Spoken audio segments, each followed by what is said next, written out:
Assalamualaikum warahmatullahi wabarakatuh. Perkenalkan, saya Desi Ratnasari. Di sini saya mahasiswi Prodi Professioners tahun angkatan 2020, Stikat Surya Global Yogyakarta. Di sini saya akan memberikan pendidikan kesehatan terkait dengan mengenal masalah kesehatan jiwa pada lansia, yang dimana pendidikan kesehatan yang akan saya sampaikan ini guna untuk memenuhi tugas individu stase keperawatan jiwa.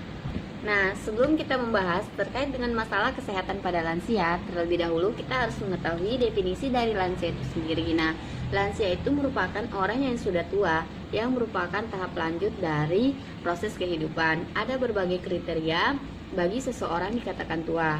Menurut Undang-Undang Nomor 13 Tahun 1998, lanjut usia itu adalah seseorang yang usianya di atas 60 tahun. Kemudian itu, sedangkan menurut WHO atau World Health Organization, klasifikasi lansia dibagi menjadi 4. Yang pertama itu usia pertengahan atau middle age, yang dimana lansia ini berusia sekitar 45 tahun sampai 59 tahun. Kemudian itu usia lanjut atau elderly, dimana lansia itu berusia 60 tahun sampai dengan 74 tahun. Kemudian ada lanjut usia tua atau old, di mana lansia ini berusia sekitar 75 tahun sampai dengan 90 tahun. Dan yang terakhir itu adalah very old atau sangat tua, yang dimana lansia ini berusia 90 tahun ke atas. Nah, menjadi tua itu merupakan hal yang sudah pasti ya, dimana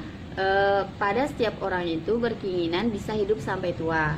Tetapi adanya banyak perubahan yang terjadi pada lansia, seperti perubahan struktur dan fungsi tubuh, sering menimbulkan berbagai masalah kehidupan, termasuk masalah kejiwaan. Nah, di sini banyak sekali perubahan yang terjadi pada lanjut usia atau lansia itu sendiri ya. Di antaranya itu ada perubahan fisik, perubahan psikologis, dan perubahan sosial. Nah, perubahan-perubahan yang terjadi itu diawali dengan adanya perubahan fisik, kemudian mengakibatkan perubahan psikologis dan sosial, dan berkembang dalam bentuk gangguan perilaku.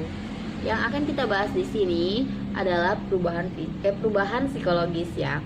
Nah, perubahan psikologis itu sendiri adalah perubahan yang sering terjadi pada lansia dikarenakan perubahan fisik dan mengakibatkan berbagai masalah kesehatan jiwa di usia lanjut. Beberapa masalah psikologis pada lansia itu sendiri, yang pertama itu adalah paranoid.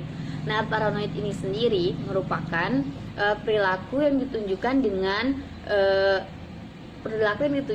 dapat berupa curiga, agresif, atau menarik diri lansia. Nah, lansia yang paranoid ini sendiri sering mengalami kecurigaan terhadap orang lain, bahkan curiga terhadap televisi. Lansia itu tidak begitu konsentrasi mendengar suara dari televisi tersebut, akan tetapi lansia itu lebih cenderung melihat gambar dari televisi tersebut, sehingga lansia itu merasa bahwa televisi itu mengejek beliau. Tindakan yang dapat kita lakukan untuk mengatasi paranoid pada lansia tersebut adalah dengan tidak mengajak lansia itu untuk berdebat, karena lansia akan menganggap kita menantang, kemudian itu tidak mengiyakan apa yang dikatakan lansia, karena lansia akan menganggap kita dengan beliau itu berteman. Kemudian itu kita beri aktivitas pada lansia, sehingga lansia itu tidak berfokus pada hal-hal yang memicu terkait dengan timbulnya masalah paranoid pada lansia tersebut. Kemudian itu yang kedua itu gangguan tingkah laku. Gangguan tingkah laku pada lansia ini banyak sekali ya. Lansia itu kadang merasa harga dirinya rendah, tidak dihargai, dan sikap percaya dirinya menurun. Nah, di sini kita bisa melakukan tindakan dengan memberikan kepercayaan kepada lansia tersebut untuk melaksanakan hobi lamanya. Misalnya lansia tersebut hobi main catur atau hobi untuk melukis. Nah, kita memfasilitasi hal tersebut agar lansia itu merasa bahwa dirinya itu masih dianggap atau masih dihargai di dalam keluarga ataupun di dalam lingkungan masyarakat. Masalah kesehatan jiwa pada lansia yang ketiga itu yaitu gangguan tidur pada lansia. Nah, lansia itu mengalami tidur superficial, yang dimana tidak pernah mencapai total bed sleep-nya atau total tidur lansia itu. Lansia itu selalu merasa tegang, setiap detik dan jam selalu terdengar desakan mimpi buruk, serta bangun lebih cepat dan tidak dapat tidur lagi. Padahal kalau kita amati, yang terjadi pada lansia itu bukan gangguan tidur, tetapi gangguan pola tidur pada lansia yang misalkan lansia itu harus tidur pada jam 8, misalnya kan lansia tidur pada jam 8 malam, kemudian jam 3 atau jam 4 lansia itu terbangun melakukan ibadah, melakukan aktivitas fisik seperti jalan-jalan atau minum kopi atau teh dengan cemilan. Kemudian setelah itu lansia itu akan tertidur lagi. Terus lansia akan bangun ketika waktu sarapan pagi. Nah, setelah siang lansia itu akan beristirahat siang. Kemudian lansia itu akan tertidur kembali ketika jam 8. Nah, ini hal-hal ini yang dapat merubah gangguan tidur pada lansia. Tindakan yang bisa kita lakukan itu adalah dengan melakukan schedule atau memberikan aktivitas harian atau kegiatan harian pada lansia. Lansia itu harus tidur dari jam berapa sampai dengan jam berapa. Kemudian itu lansia itu harus kita berikan aktivitas lain yang dapat mengurangi kegiatan tidur pada siang hari. Nah, masalah kesehatan jiwa pada lansia yang keempat itu adalah keluyuran atau wandering, di mana hal ini disebabkan karena lansia itu mengalami kebingungan dan juga bisa disebabkan oleh demensia, yang dimana lansia yang keluar dari rumah untuk mencari suasana baru atau untuk sekadar jalan-jalan, lansia akan lupa jalan pulang sehingga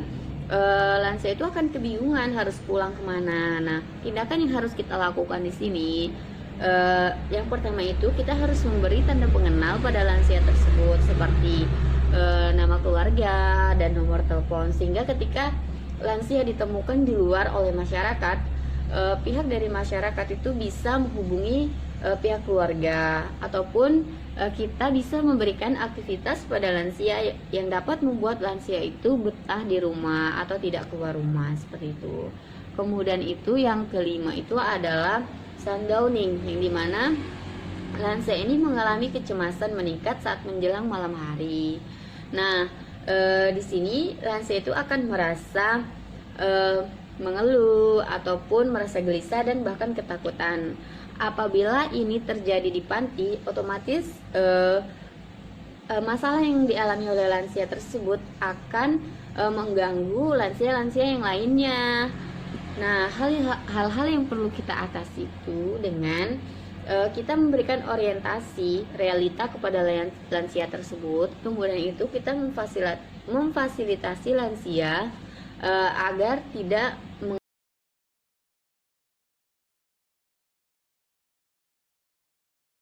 mengalami kecemasan.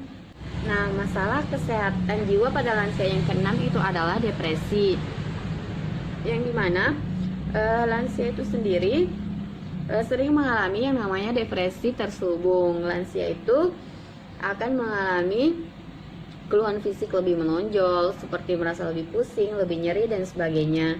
Kemudian depresi yang sering dialami oleh lansia muda wanita ya, karena terjadinya menopause. Nah, apabila seorang lansia tersebut tidak memiliki kesiapan menghadapi menopause, akan menyebabkan lansia tersebut depresi. Berbeda halnya dengan lansia yang memang sudah mempersiapkan diri untuk menghadapi menopause, maka lansia tersebut akan berpikir bahwa beliau itu lebih siap menghadapi menopause dikarenakan beliau itu lebih intens untuk beribadah dikarenakan tidak adanya cuti haid lagi ya. Kemudian itu tindakan yang dapat kita lakukan pada lansia yang mengalami depresi ini, yaitu dengan melakukan atau mengatasi keluhan, mengatasi sesuai dengan keluhannya. Kemudian itu kita bisa memberikan pendidikan kesehatan juga terkait dengan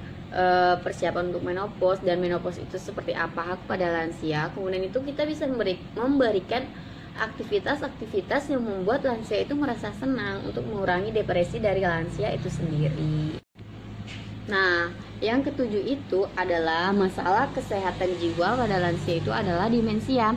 Demensia ini merupakan suatu sindrom gejala gangguan fungsi luhur kortikal yang multiple, yang dimana seperti daya ingat menurun, daya pikir menurun, daya tangkap menurun, orientasi menurun, cara berbahasa lansia juga menurun. Kemudian itu fungsi nilai sebagai akibat dari gangguan fungsi otak ya. Kemudian itu lansia ini sendiri banyak sekali jenisnya yang bergantung pada penyebab dan gejala yang timbul. Kemudian itu diantaranya demensia multi-infarct, demensia Alzheimer, atau bahkan retardasi mental. Nah, tindakan yang dapat kita berikan atau yang dapat kita lakukan yaitu dengan memberikan aktivitas sesuai dengan kemampuan dan kolaborasi dengan pengobatan farmakologis jika perlu ya. Nah, yang terakhir itu adalah sindrom pasca kekuasaan atau post power syndrome, yang dimana gangguan kesehatan jiwa pada lansia ini dikarenakan lansia itu sudah mengalami kehilangan kekuasaan, jabatan, kemudian itu kedudukan dan penghasilan, pekerjaan serta pasangan. Kemudian itu beberapa faktor penyebab yaitu lansia itu tidak mempersiapkan diri untuk menghadapi seperti pensiun dan lain sebagainya. Nah, kita bisa melakukan atau bisa mengatasi hal ini dengan kita bisa memberikan pendidikan kesehatan terkait dengan lansia kepada lansia tersebut, terkait dengan cara mengatasi atau mempersiapkan diri dalam menghadapi post power syndrome ini sendiri. Dan itu ada penata laksanaan keperawatan terkait dengan masalah kesehatan jiwa pada lansia yang harus kita lakukan, atau penata laksanaan yang dapat kita berikan itu dengan penata laksanaan secara holistik atau menyeluruh, meliputi penata laksanaan fisik, psikologis, serta sosialnya, yang termasuk keluarga dan lingkungan. Secara fisik, kita bisa memperhatikan dari asupan nutrisi dari lansia tersebut, mulai dari kualitas maupun kuantitasnya. Kemudian itu hindari makanan pantangan yang dapat memperparah dari penyakit yang diderita oleh lansia. Kemudian itu apabila harus menggunakan obat-obatan, kita harus berkonsultasi dengan dokter atau pihak farmakologi ya. Kemudian itu secara psikologis itu kita harus memperhatikan kegemaran dari lansia atau kegemaran intelektualnya. Kemudian itu seperti yang berkaitan dengan hobi lama lansia itu, dengan kesibukan barunya atau pekerjaan sejenis yang berguna. Hindari waktu luang serta kesendirian dari lansia itu dan pikiran kosong. Kemudian itu perhatikan peningkatan kualitas hidup lansia, cita-cita, tujuan hidup, dan makna kehidupan dari lansia tersebut. Kemudian kita memberikan pengembangan spiritual pada lansia agar lansia itu bisa menjadi lebih terhormat di lingkungan maupun di masyarakat. Mungkin itu saja yang dapat saya sampaikan. Lebih dan kurangnya saya mohon maaf. Wabillahi taufiq wal hidayah. Wassalamualaikum warahmatullahi wabarakatuh.